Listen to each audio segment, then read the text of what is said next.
Assalamualaikum warahmatullahi wabarakatuh. Alhamdulillahirabbil alamin. Wassalatu wassalamu ala asrafil anbiya'i wal mursalin wa ala alihi wa ashabi ajma'in. Yang kami hormati KIP Aceh, Pangwasli Aceh, unsur Forkopimda Aceh, serta tamu undangan. Yang kami cintai seluruh rakyat Aceh. Hadirin yang kami muliakan, ekonomi Aceh sangat dipengaruhi oleh perekonomian nasional dan global.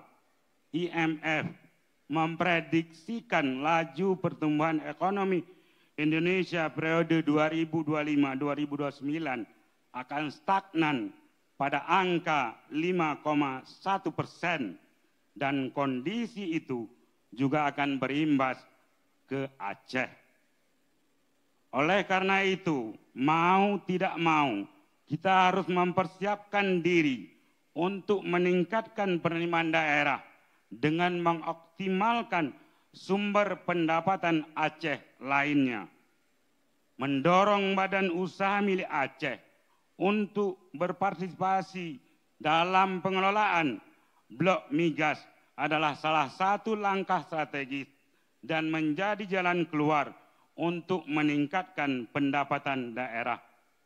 Selain itu, sulitnya akses masyarakat terhadap layanan kesehatan yang berkualitas adalah masalah utama di depan mata kita. Ke depan, jangan ada lagi antrian panjang karena kapasitas rumah sakit yang belum memadai.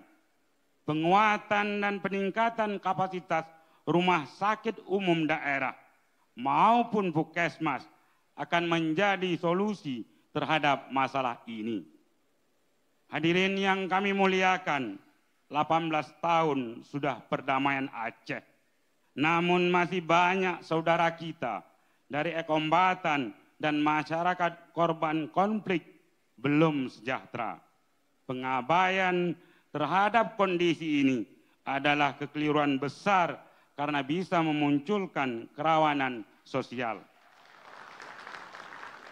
Terakhir, satu data Aceh akan menjadi penunjang pelayanan publik dalam perumusan strategis kami nantinya, sehingga mekanisme birokrasi pelayanan publik tidak berbelit-belit dan menyusahkan masyarakat. Ayo kita wujud satu data Aceh. Waktu tidak perlu habis. banyak kartu. Waktu Terima habis. kasih. Terima kasih Bapak. Wassalamualaikum warahmatullahi wabarakatuh.